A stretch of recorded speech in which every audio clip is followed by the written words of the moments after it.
Mark Zuckerberg destroyed Russian state media by blocking all advertisements in Meta. We are all aware of the ongoing Russian invasion of Ukraine and the issues and conflicts surrounding it. But as Russian missiles rain down on Ukraine, a separate battle is taking place online. Mark Zuckerberg is having his own war with Russia.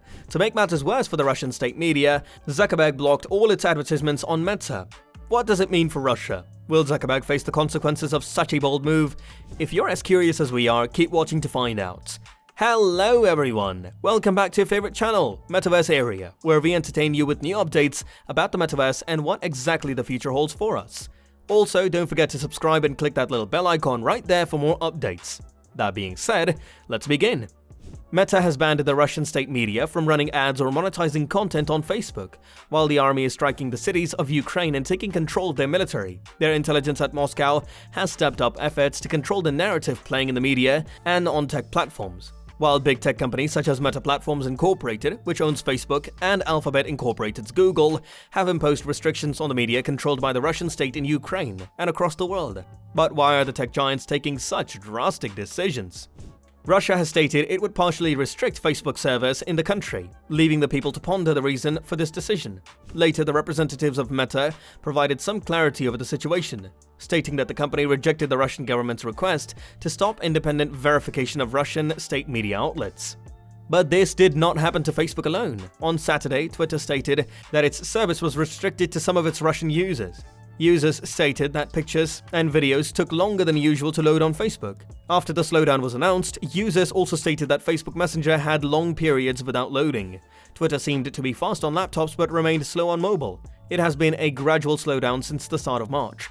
Many state websites, including the Kremlin site kremlin.ru, have also stated restricted access in recent days. For the tech giants, the standoff is the latest step in an ongoing confrontation with the Russian government, where these platforms risk breaking government-imposed restrictions on the country as it tries to censor dissidents, while protecting the state media. Facebook, TikTok, and Twitch, being giants of the social, video, and streaming platforms, are under immense pressure to combat the false news and rumors being spread on their platforms related to the ongoing conflict, including the spread of misleading images, death reports, inside news, etc. The escalation of Russia's clash with the big tech companies comes just days before a deadline Moscow has set for major foreign tech companies to comply with the new laws that require them to establish official representation in the country. This would make it easier for the Russian government to regulate all social media platforms. The rules incorporate a series of fines and slowdowns imposed on all platforms that the Russian government deems to have failed to remove contents that are illegal or irrelevant according to the government. Russia threatened other tech companies with an advertising ban this month if they didn't comply with their demands. Tighter restrictions are planned to be imposed that included speed reductions or outright lockdowns of platforms. Ukrainian Vice Prime Minister Mikhailo Fedorov requested the tech companies to ban access to Russia. The Russian government warned local media not to circulate what is stated as false information about the government's military operation, banning the use of words like invasion and assault to describe its attack on Ukraine. Yandex, a Russian tech giant, has warned its users looking for news about Ukraine in their search engine on unreliable information. Russia has labeled its mission as a special operation, which it says is not intended to occupy territory but to destroy Ukraine's military capabilities and capture people it sees as dangerous nationalists. The media has always been a controversial presence on major social platforms. Some platforms have labeled those accounts in an effort to be more transparent about the source of information. These are the reasons why Facebook, Twitter, Google, and its video streaming service YouTube have taken new steps to restrict the Russian state media from making money from ads on their sites, pausing all ads in Russia and Ukraine to ensure visibility of the public safety information. Google, being the world's largest ad seller, has stated it will not allow Russian state media to sell ads using its tools. Facebook and Google also stated that they have restricted access to certain state media accounts in Ukraine upon the request of the Ukrainian government. Google has also banned downloads of RT's mobile app in Ukraine in response to a legal request from the government. Facebook fact-checks its news outlets all over the world to ensure that its users don't get any false information. But Russia's strong response shows us why banning the country's entire state-sponsored social media accounts isn't an easy task. Although there's a good argument made that pulling the plug would prevent the Russian government from spreading lies as a pretext for war.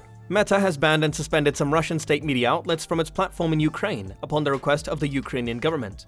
But Russia's retaliation indicates that it's not just the media outlets at the risk. Cutting off the Russian government could instigate an extreme response from the government that might end up hurting the Russian people who oppose the invasion of Ukraine.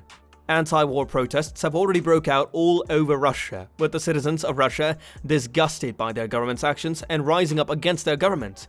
And social media has been their trump card to not only share what they are witnessing on the ground, but also give them access to information that doesn't come from the Russian state sources. If something as small as a fact-check label could provoke that response, there's no telling what measures the government would take if it found itself to be completely deplatformed. Along with Facebook, Twitter also has started to tussle with the Russian government, with some users in Russia claiming that they were unable to access the platform's services. As of now, Meta has not caved to Russia's demands, retaliating, as we know, by preventing Russian state media from running or making money from ads on its platforms. Google and Twitter have followed suit. The support of fellow competitors has been encouraging for Meta. But Russia has always been known for imposing their demands on tech giants, having a pretty long track record.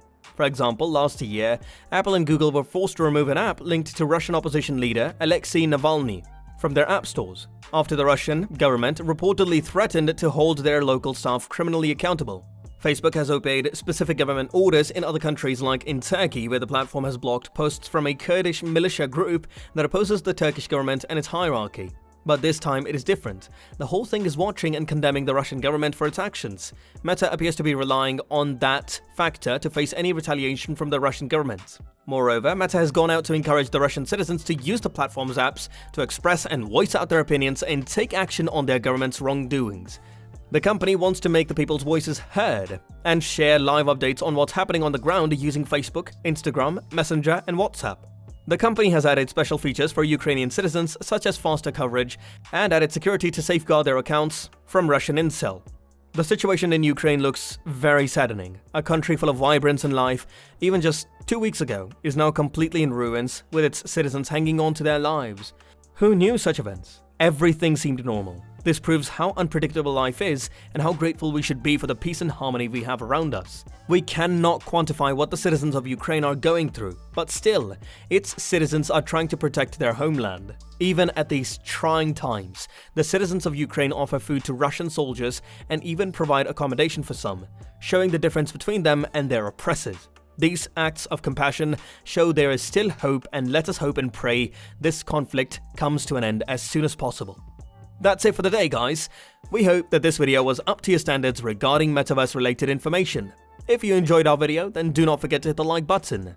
Also, subscribe to our channel and press the bell icon so that the next time we come up with more interesting metaverse stuff, you get notified right away. And we'll see you in the next one.